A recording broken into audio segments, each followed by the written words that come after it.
السلام علیکم۔ قصہ کہانی ہارر میں خوش آمدید۔ پیش خدمت ہے آخری تصویر۔ تحریر ہے مقبول جہانگیر کی۔ قسط نمبر 3۔ تبریزی نے زر و جواہر سے بھرا ہوا ڈبہ ساتھ لیا اور سیدھا فیروزہ کی خوابگاہ میں پہنچا۔ اسے پورا بھروسہ تھا کہ وہ اس کی بات نہ ٹالے گی۔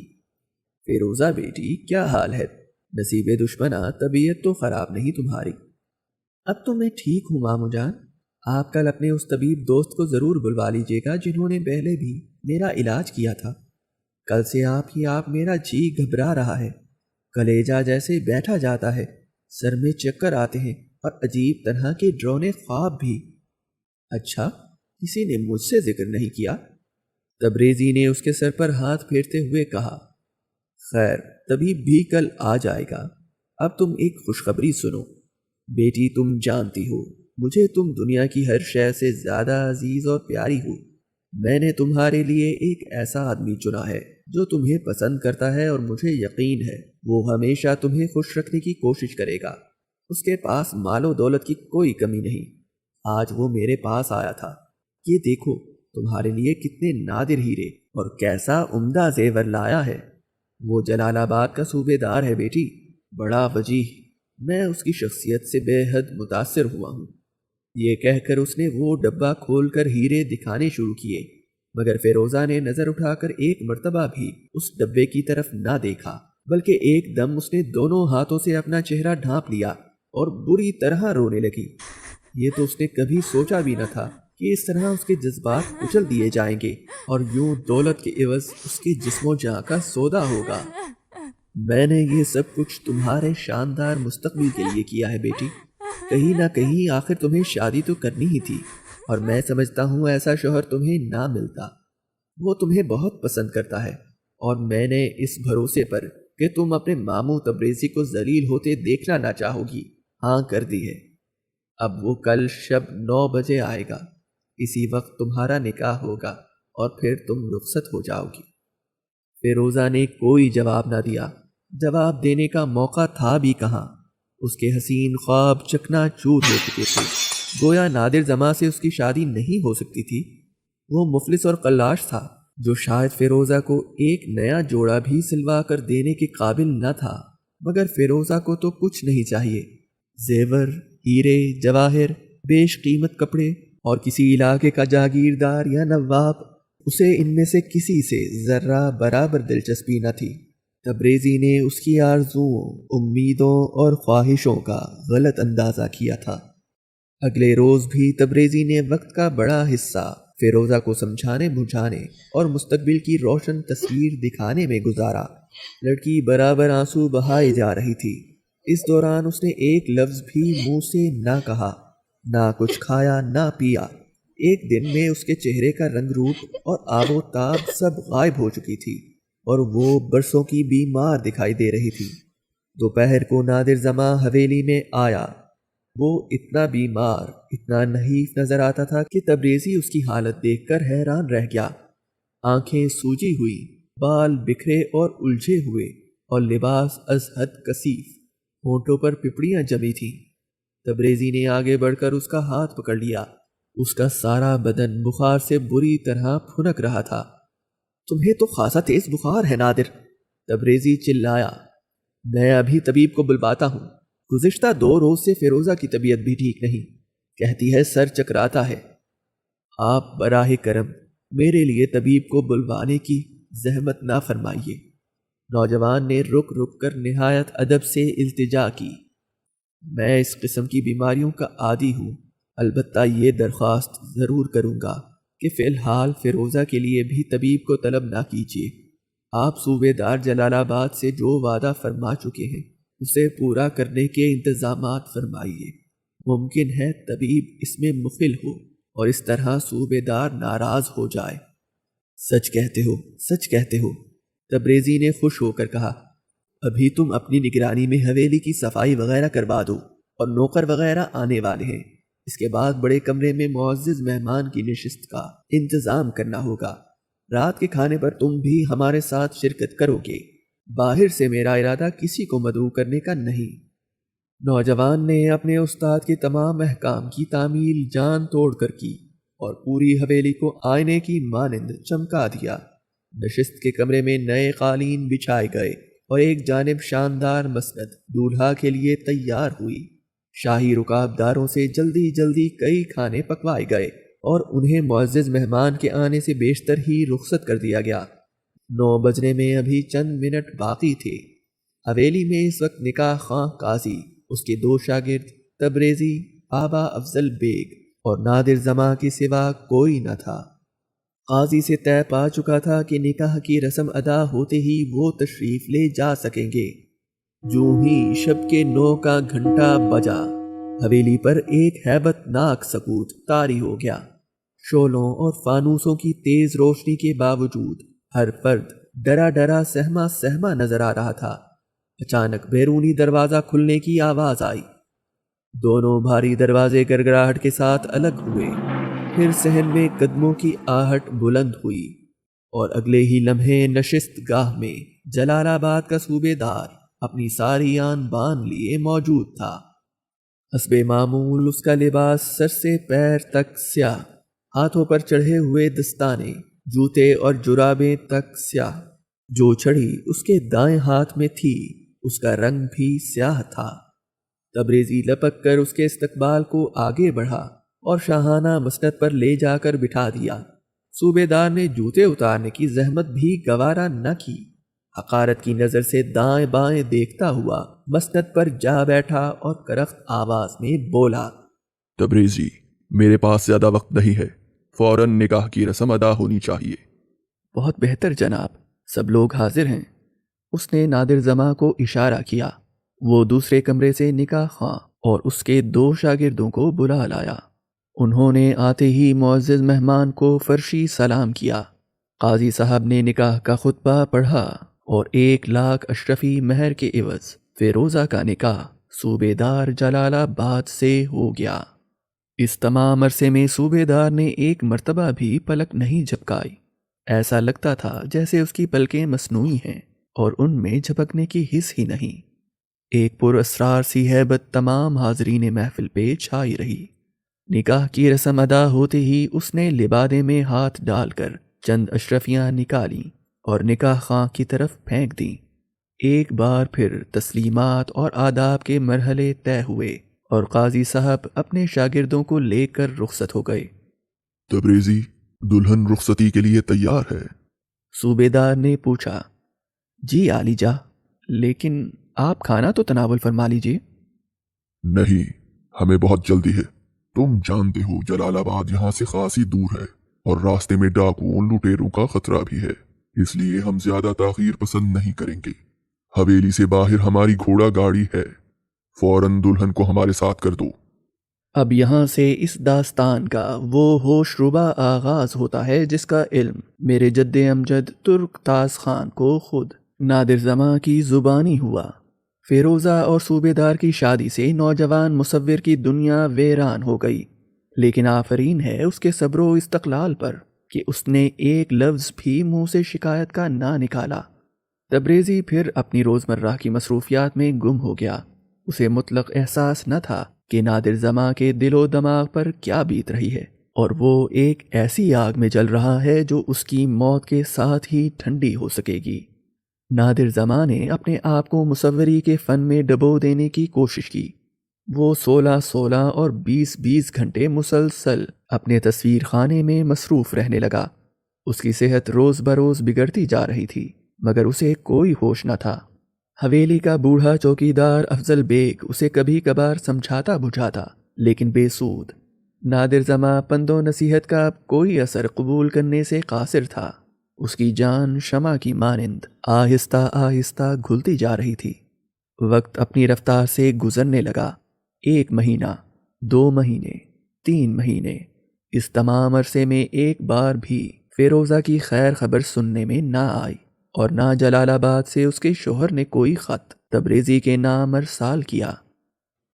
کئی مرتبہ تبریزی نے سوچا کہ وہ فیروزہ سے ملنے کے لیے جائے، مگر کوئی نہ کوئی کام آڑے آ جاتا۔ پھر ایک دن تبریزی اور نادر زماں فیروزہ سے ملنے کی غرض سے نکلے اور اس جگہ پہنچے جہاں کافی عرصہ پہلے تبریزی کا قیام ہوا تھا۔ جب وہ اس جگہ کے قریب پہنچے تو تبریزی نے دیکھا کہ 2 سیاہ رنگ کے شاندار گھوڑے بندھے چارہ کھا رہے ہیں۔ کچھ فاصلے پر بہت نفیس ایک بگھی کھڑی ہے۔ تبریزی نے فوراً پہچان لیا کہ یہ وہی گھوڑے اور وہی گاڑی ہے جو جلال آباد کا پراسرار صوبے دار شب کے 9 بجے اپنے ساتھ لایا تھا، اور اسی میں وہ فیروزہ کو سوار کر کے لے گیا تھا۔ دونوں نے اپنی اپنی تلواریں نیام سے کھینچ لی۔ ان کا خیال تھا شاید یہاں صوبے دار کے آدمی ہوں اور کوئی فتنہ فساد برپا کریں، مگر چند لمحوں بعد 70-80 برس کا ایک بوڑھا مکان کے اندرونی کھنڈر سے باہر آیا اور انہیں دیکھ کر کہنے لگا، آپ لوگ کون ہیں اور کیا چاہتے ہیں؟ مجھے صوبے دار جلال آباد سے ملنا ہے۔ بڑے میاں، کیا آپ ان کا پتہ بتا سکتے ہیں؟ صوبے دار جلال آباد؟ بوڑھے نے حیرت سے کہا، میں نہیں جانتا وہ کون ہے اور کہاں رہتا ہے۔ تم جھوٹ بول رہے ہو، تبریزی چلایا۔ یہ گھوڑے اور گاڑی کیا اسی کی نہیں؟ جناب، آپ اطمینان سے میری بات سنیں تو عرض کروں، بوڑھے نے کہا۔ براہ کرم یہ تلواریں نیام میں رکھ لیجئے، میرا کوئی ارادہ آپ سے جنگ و جدل کا نہیں۔ آئیے کمرے میں تشریف رکھیے۔ وہ انہیں ایک صاف ستھرے کمرے میں لے گیا جہاں چند مونڈھے پڑے تھے اور ایک جانب بستر لگا تھا۔ ان گھوڑوں اور بگھی کی داستان بھی عجیب ہے جناب، بوڑھے نے بستر پر بیٹھتے ہوئے کہا۔ تبریزی اور نادر زماں اس کے قریب ہی مونڈھوں پر بیٹھ گئے۔ میرا نام زیغب ہے اور میں اس علاقے میں گزشتہ 50 برس سے آباد ہوں۔ ایسا عجیب و غریب واقعہ مجھے کبھی پیش نہیں آیا۔ یہ کوئی 1 سال پہلے کی بات ہے۔ سورج غروب ہونے ہی والا تھا۔ میرے بیٹے اور پوتے اس روز کسی تقریب کے سلسلے میں جلال آباد گئے ہوئے تھے اور میں یہاں تنہا تھا۔ اس علاقے میں سورج غروب ہونے کا منظر بہت حسین ہوتا ہے اور میں اسے بڑے شوق سے دیکھنے کا عادی رہا ہوں، لہٰذا ٹہلتا ٹہلتا اپنے مکان سے ذرا دور اس سڑک پر نکل آیا جو سیدھی جلال آباد کو جاتی ہے۔ ابھی میں شفق کے سنہری نارنجی اور سرخ رنگوں میں گم تھا کہ میں نے کچھ فاصلے پر گھوڑوں کے دوڑانے کی آواز سنی۔ ہر آن بڑھتے ہوئے اندھیرے میں مجھے ایک شاندار گھوڑا گاڑی دکھائی دی جو اسی سڑک پر آ رہی تھی۔ اس میں سیاہ رنگ کے 2 قد آور اور بے حد قیمتی گھوڑے جتے ہوئے تھے۔ گاڑی کا رنگ بھی سیاہ تھا۔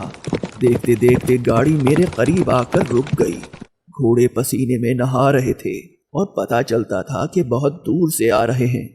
کوچوان کی نشست پر سیاہ لبادہ پہنے، ہاتھوں میں لمبا سا چابک تھامے، ایک ادھیڑ اور بھاری مضبوط جسم کا آدمی تھا۔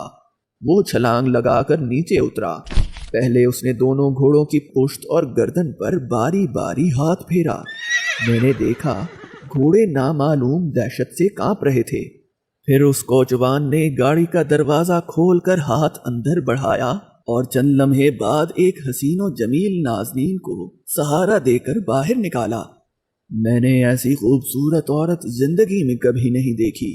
وہ روسی جوڑا پہنے ہوئے تھی، لیکن یہ دیکھ کر مجھے از حد تعجب ہوا کہ وہ زارو قطار رو رہی ہے۔ فیروزہ، میری فیروزہ، تبریزی نے کہا اور اس کی آنکھوں سے ٹپ ٹپ آنسو گرنے لگے۔ مجھے معاف کر دینا فیروزہ، میں نے تم پر بڑا ظلم کیا۔ کیا وہ لڑکی آپ کی کوئی عزیزہ یا بیٹی تھی؟ بوڑھے زیغب نے پوچھا۔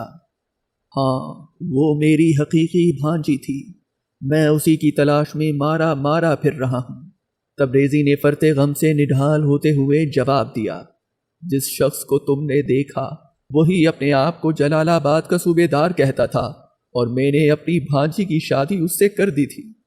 خیر، تم آگے سناؤ پھر کیا ہوا؟ لڑکی اس کے پنجے سے آزاد ہونے کے لیے ہاتھ پاؤں مارنے لگی اور اس کے رونے کی آواز مزید بلند ہو گئی۔ مجھ سے رہا نہ گیا، میں نے آواز دے کر کہا، کون ہو تم اور اس بیچاری سے ایسا سلوک کیوں کر رہے ہو؟